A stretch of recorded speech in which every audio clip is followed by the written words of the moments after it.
Welcome to The Explainer. Today we're taking a deep dive into something almost all of us are dealing with right now, this huge transition from the totally exhausting reality of our hyper-connected, modern work lives to the deeply empowering philosophies of digital minimalism and slow living. So if you've ever found yourself completely drained by the end of the day, but still feeling like you haven't actually accomplished much of anything, you're definitely going to want to stick around for this one. Okay, let me ask you something, and I want you to be brutally honest with yourself here. Are you controlling your screens, or are they controlling you? It's a heavy question, right? We're all living under this constant, unrelenting pressure to stay connected, to be reachable 24/7, and to keep up with this never-ending feed of information. So as we move through this explainer today, take a second to really evaluate your own relationship with your devices.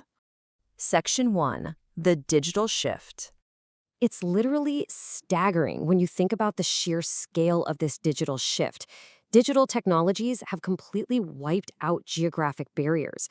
I mean, on one hand, you have farmers in rural areas using apps to check market prices. And on the other, you have this massive surge of people in the gig economy taking on roles as remote virtual assistants or delivery couriers. This isn't just some big city phenomenon anymore. The digital economy has created an entirely new landscape where literally anyone with a smartphone and a solid Wi-Fi connection can jump in on a global scale. But how does this totally new landscape actually operate? Well, it boils down to the fundamental difference between traditional employment and gig work. In a traditional job, you know the drill. You get a regular paycheck, a set schedule, and a clear company structure. You're an employee. Gig work, though, it operates entirely differently. Individuals are usually self-employed, independent contractors.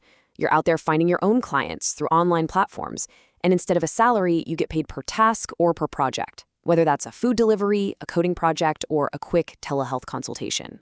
And the sheer variety of these digital gigs is absolutely wild. We're not just talking about Uber or Glovo here, though obviously those are huge. We're looking at telehealth doctors seeing patients virtually, AI trainers labeling data to teach algorithms, and freelance web developers booking clients on Upwork. Now, while this kind of variety gives people unmatched flexibility to work whenever and wherever they want, it also massively blurs the lines between work and personal life. Because think about it, when your office is your smartphone, and your smartphone is literally always in your pocket, it just paves the way for chronic digital overload. Section 2. The multitasking brain drain. 40%. According to the American Psychological Association, roughly 40% of adults routinely multitask with their digital devices. 40%. We're texting while watching a video, answering emails in the middle of a Zoom call, toggling between 5 different tabs. And research shows that this routine digital multitasking drastically increases our self-reported stress levels and significantly lowers our productivity. We think we're getting more done, but our brains are paying a really, really high price for it. To figure out why we're all walking around feeling so drained, we've got to talk about the science of cognitive load. Here's the thing. Human brains simply aren't wired to handle multiple digital inputs all at once. When we multitask, we aren't actually doing 2 things at the same time. Our brain is just rapidly shifting attention back and forth, and every single time it shifts, the cognitive load increases, draining the limited resources of our working memory. Honestly, it's just like having way too many tabs open on your browser until the whole computer finally freezes up. So this constant mental juggling act, it's actually wrecking our output. Research by cognitive scientists Rubinstein, Meyer, and Evans found that the cognitive load of constantly switching tasks can cost up to 40% of a person's productive time. Let that sink in for a second. By trying to do everything at once on their screens, we are literally throwing away nearly half of our productive capacity. We're working harder, we're stressing our brains out, and we're actually getting less done. If you've been dealing with that deep mental fatigue, neuroimaging studies totally validate what you're feeling. When researchers look at fMRI and EEG scans, comparing a healthy brain to a hyperactive, multitasking brain, the results are stark. Chronic multitaskers show decreased cognitive control, meaning they get easily distracted and struggle to filter out the noise. Worse than that, this prolonged state of brain hyperactivity is linked to way higher levels of anxiety, depression, and stress-related brain activation. So your exhaustion, that is a very real neurological response to living in a digital economy. Section 3. Enter digital minimalism. There's this fantastic quote from author Cal Newport. He says, "Digital minimalism is a philosophy that encourages focusing on a small number of carefully selected digital tools that provide significant value." So look, the goal here is definitely not to reject technology completely. I mean, that's practically impossible for most of us anyway. The goal is to reclaim control. It's about auditing your digital life and making a conscious choice to only use tools that serve your deeply held values, rather than letting those tools use you. This whole philosophy translates into a really practical roadmap. Newport suggests doing a 30-day digital declutter. It's a 3-step process. Step 1, you temporarily eliminate all optional tech from your life for 30 days. Step 2, you use this newfound quiet time to reflect on what you actually value and rediscover fulfilling offline activities. And step 3, after the 30 days are up, you intentionally bring back only the tools that truly matter to you, and you set really clear, strict boundaries around how and when you're going to use them. To keep this going long term, the book outlines some incredibly actionable tactics. First off, intentionally embrace solitude. Give your brain the quiet space it desperately needs for deep thought, without a podcast or social feed filling the silence. Second, reclaim high-quality leisure. Swap out passive scrolling for active, meaningful offline hobbies, like woodworking, playing an instrument, or getting out in the garden. Third, don't just click like. Social media likes just create these superficial connections. Prioritize real in-person chats or an actual phone call. And finally, turn off those non-essential notifications. Just turn them off right now. Section 4, the slow living solution.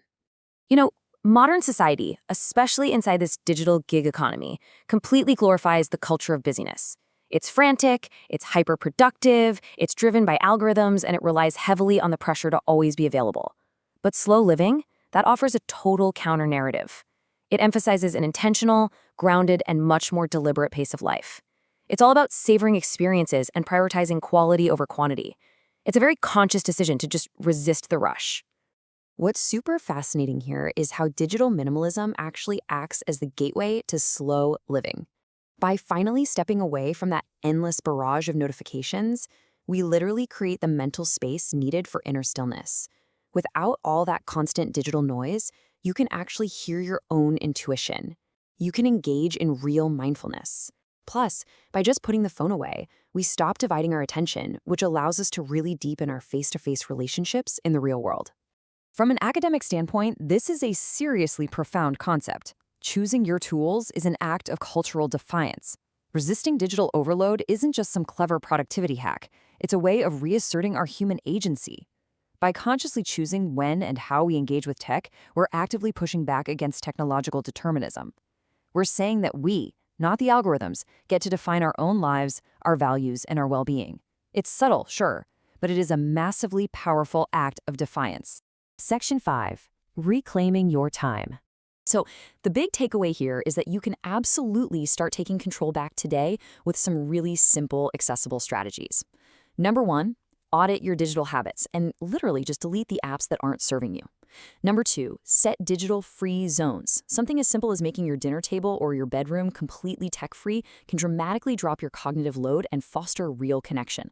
And number 3, practice mindfulness and schedule regular digital detox periods, like a device-free Saturday. Trust me, these incremental changes have a massive cumulative effect on your brain health. As we wrap up this explainer, I want to leave you with one final lingering thought. What offline activity will you reclaim today? Are you going to read a physical book? Go for a walk without your phone in your pocket? Have a totally uninterrupted conversation with a friend? The digital world is always going to be there, but your time and your attention, those are your most precious resources. Take them back. Thanks so much for hanging out with me for this explainer. Now, I highly encourage you to close this app, step away from your screen, and go enjoy the real world.